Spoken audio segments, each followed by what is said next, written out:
नमस्कार, आप देख रहे हैं ये बस टीवी और मैं हूं आपके साथ कंचन। आई नजर डालते हैं उत्तराखंड की कुछ खास खबरों पर। केदारनाथ धाम के लिए हेली सेवा का किराया महंगा हो गया। उत्तराखंड नागरिक उड्डयन विकास प्राधिकरण हेली सेवा के किराए में 45.86 की बढ़ोतरी कर दी गई है। किराए की नई दरें 15 सितंबर से संचालित होने वाली हेली सेवाओं पर लागू हो पाएंगे। आपको बता दें कि इस साल 2 मई 2025 को केदारनाथ हेली सेवा का संचालन शुरू हुआ था।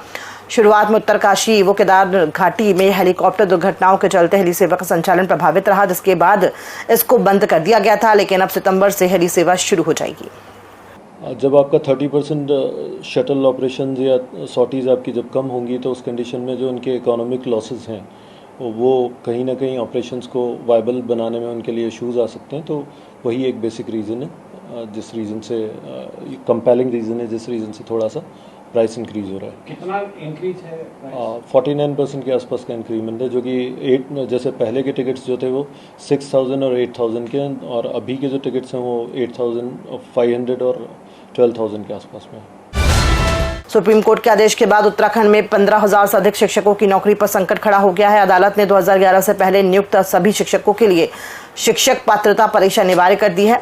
इस फैसले को लेकर शिक्षक संघ आंदोलन की राह पर है और केंद्र सरकार को जिम्मेदार ठहराया रहा है। इस बीच कांग्रेस के वरिष्ठ नेता व पूर्व मुख्यमंत्री हरीश रावत शिक्षकों के समर्थन में उतर आए हैं। उनका कहना है कि 15-20 साल से पढ़ा रहे शिक्षकों के लिए अब टीईटी पास करना संभव नहीं है। उन्होंने राज्य सरकार से केंद्र के सहयोग से सुप्रीम कोर्ट में पैरवी करने की अपील की, ताकि पुराने शिक्षकों की नौकरी पर खतरा न आए। रावत का तर्क है कि नए बैच के शिक्षक ये परीक्षा दे सकते हैं, लेकिन लंबे समय से सेवा दे रहे शिक्षकों पर इसे लागू करना अन्याय होगा। जो पीछे से लागू हो रहा है और ये कहना कि अब वो आज टीटी कर रहे, परसों पहले उन्होंने एजुकेशन ली और आज टीचर्स एलिजिबिलिटी टेस्ट पास करे, वो बहुत कठिन काम है। और राज्यों को चाहिए ठीक तरीके से जो है अपना केस रखे, और ताकि आगे के लिए एलिजिबिलिटी टेस्ट लागू हो। या अभी अभी जो लोग बैचेज आए हैं 2-4 साल 4-6 साल पहले, वो एलिजिबिलिटी टेस्ट पास कर सकते हैं। लेकिन 20-20 साल 15-15 साल जिनको हो गए हैं, तो उनके लिए एलिजिबिलिटी टेस्ट पास करना जो है, टीटी पास करना कठिन काम है, नहीं कर पाएंगे। तो सैकड़ों हजारों शिक्षकों की आजीविका पर तलवार लटक जाएगी। इसलिए राज्यों को सुप्रीम कोर्ट में जाना चाहिए और सुप्रीम कोर्ट के सामने सारे तथ्य रखने। उत्तराखंड स्वास्थ्य विभाग ने प्रधानमंत्री नरेंद्र मोदी के जन्मदिन 17 सितंबर से लेकर राष्ट्रपिता महात्मा गांधी के जन्मदिन 2 अक्टूबर तक पूरे प्रदेश में स्वास्थ्य पखवाड़ा आयोजित करने की व्यापक तैयारियां तेज कर दी हैं। इसको लेकर स्वास्थ्य सचिव डॉक्टर आर राजेश कुमार ने राज्य सचिवालय में विभागीय अधिकारियों के साथ महत्वपूर्ण बैठक कर तैयारियों की समीक्षा की और आवश्यक दिशा निर्देश जारी किए। स्वास्थ्य सचिव ने कहा कि मुख्यमंत्री के नेतृत्व में उत्तराखंड सरकार का लक्ष्य आम जनता तक गुणवत्तापूर्ण स्वास्थ्य सेवाएं पहुंचाना है। स्वास्थ्य पखवाड़े के दौरान प्रदेश भर में मेडिकल कॉलेजों, जिला व उपजिला चिकित्सालयों, सामुदायिक स्वास्थ्य केंद्रों और उप केंद्रों में निःशुल्क स्वास्थ्य शिविर लगाए जाएंगे। 17 सितंबर यानी माननीय प्रधानमंत्री जी के जन्म दिवस से लेके 2 अक्टूबर यानी महात्मा गांधी जी के जन्म दिवस तक जो है स्वास्थ्य विभाग पखवाड़े के माध्यम से कैंप्स ऑर्गेनाइज करेगा भारत सरकार मिनिस्ट्री ऑफ हेल्थ के निर्देश पर। और इस बार का जो थीम होगा वो होगा स्वस्थ नारी सशक्त परिवार अभियान। तो इसी के तहत जो है नारी पे फोकस करते हुए जितने भी हमारे स्वास्थ्य कैंप्स हैं वो ऑर्गेनाइज किए जाएंगे। और इसमें जो मुख्य जो हमारा फोकस होगा वो वुमेन हेल्थ स्क्रीनिंग पे होगा, जैसे डायबिटीज है, हाइपरटेंशन है, कैंसर इत्यादि पे भी जो है स्क्रीनिंग फैसिलिटीज उपलब्ध कराई जाएंगी। देहरादून में हिमालय दिवस मनाया गया। इस अवसर पर IRDT ऑडिटोरियम में प्रदेश के मुख्यमंत्री पुष्कर सिंह धामी ने शिरकत की, साथ ही टिहरी विधायक किशोर उपाध्याय भी कार्यक्रम में मौजूद रहे। इस दौरान मुख्यमंत्री ने हिमालय दिवस के अवसर पर प्रदेशवासियों को शुभकामनाएं देते हुए कहा कि हिमालयी क्षेत्रों में सामाजिक विकास की आवश्यकता है, साथ ही हमें पर्यावरण की रक्षा के लिए विशेष कदम उठाने की जरूरत है। सीएम धामी ने जनता से भी अपील की है कि सभी को पर्यावरण की रक्षा करनी चाहिए, पेड़ पौधे लगाने चाहिए और इकोलॉजी और इकोनॉमी में समन्वय के साथ कार्य करना होगा।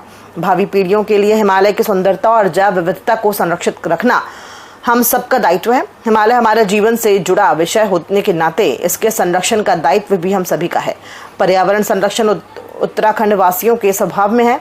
हरेला जैसे पर्व प्रकृति से जुड़ने की हमारे पूर्वजों की दूरगामी सोच का परिणाम है। ये दिवस बहुत महत्व का दिवस है, क्योंकि आने वाले समय में और वर्तमान में जिस प्रकार की चुनौतियों का हम सामना कर रहे हैं,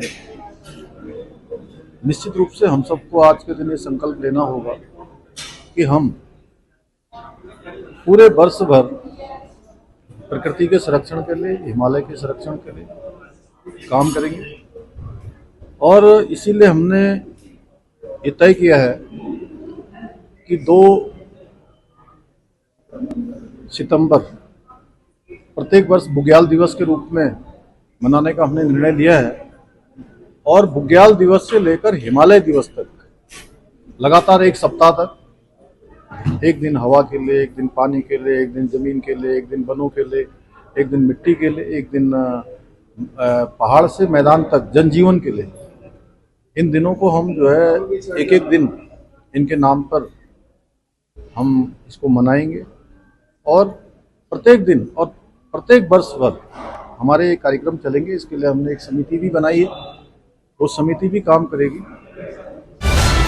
उत्तराखंड सरकार उत्तराखंड के टूरिज्म को लेकर अनेक योजनाओं का क्रियान्वयन कर रही है ताकि उत्तराखंड के टूरिस्ट को आगे बढ़ाया जा सके, प्रदेश की इकोनॉमी में भी बढ़ोतरी की जा सके। सरकार उत्तराखंड में होम स्टे को लेकर भी लगातार पहल कर रही है।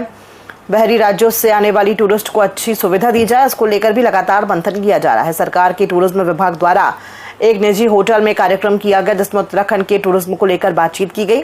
इस विषय पर बात करते हुए पर्यटन मंत्री सतपाल महाराज ने कहा कि आज के कार्यक्रम में उत्तराखंड के अलग अलग स्थान से आए स्टॉल होल्डर के साथ चर्चा की गई, उत्तराखंड के टूरिज्म को आगे बढ़ाया जा सके।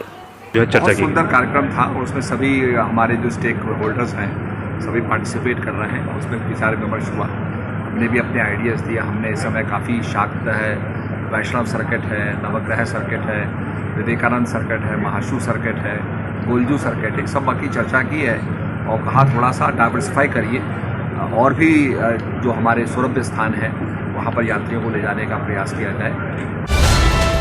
सूबे के मुख्यमंत्री पुष्कर सिंह धामी ने आज काशीपुर के बड़ा गुरुद्वारा ननकाना साहिब पहुंचे। मुख्यमंत्री ने गुरुद्वारा में मत्था टेका और प्रदेश के सुख समृद्धि और खुशहाली की कामना की।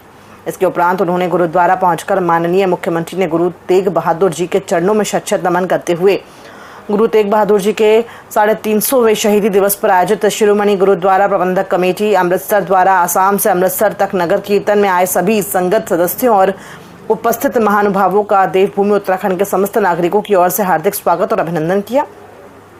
उन्होंने कहा कि ये मेरा परम सौभाग्य है कि मुझे आज गुरु तेग बहादुर जी के 350वें शहीदी दिवस के पावन अवसर पर आयोजित शहीदी नगर कीर्तन यात्रा की संगत का हिस्सा बनने का सुअवसर प्राप्त हो रहा है। उन्होंने कहा कि ये नगर कीर्तन यात्रा असम के श्री धोबड़ी साहिब से प्रारंभ होकर विभिन्न राज्यों से होते हुए श्री आनंदपुर साहिब पहुंचकर पूर्ण होगी, जो कि लगभग 2500 किलोमीटर की है।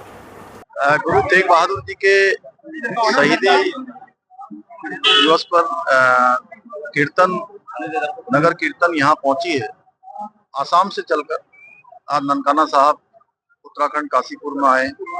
मैं उन सभी का स्वागत करता हूं और गुरु तेग बहादुर जी को सत नमन करता हूं, जिन्होंने धर्म की रक्षा के लिए, संस्कृति की रक्षा के लिए अपने प्राणों का बलिदान दिया, लेकिन उन्होंने धर्म के रास्ते से हटना स्वीकार नहीं किया। ये हमारे लिए एक सच्ची प्रेरणा है कि जो हमारे धर्म गुरु हैं, जिन्होंने हमेशा अन्याय सहना, अत्याचार सहना, अपनी जान देना, बलिदान देना ये स्वीकार किया, लेकिन धर्म के रास्ते से कभी विमुख होना स्वीकार नहीं किया। खबरों में फिलहाल इतना ही, दीजिए इजाजत, नमस्कार।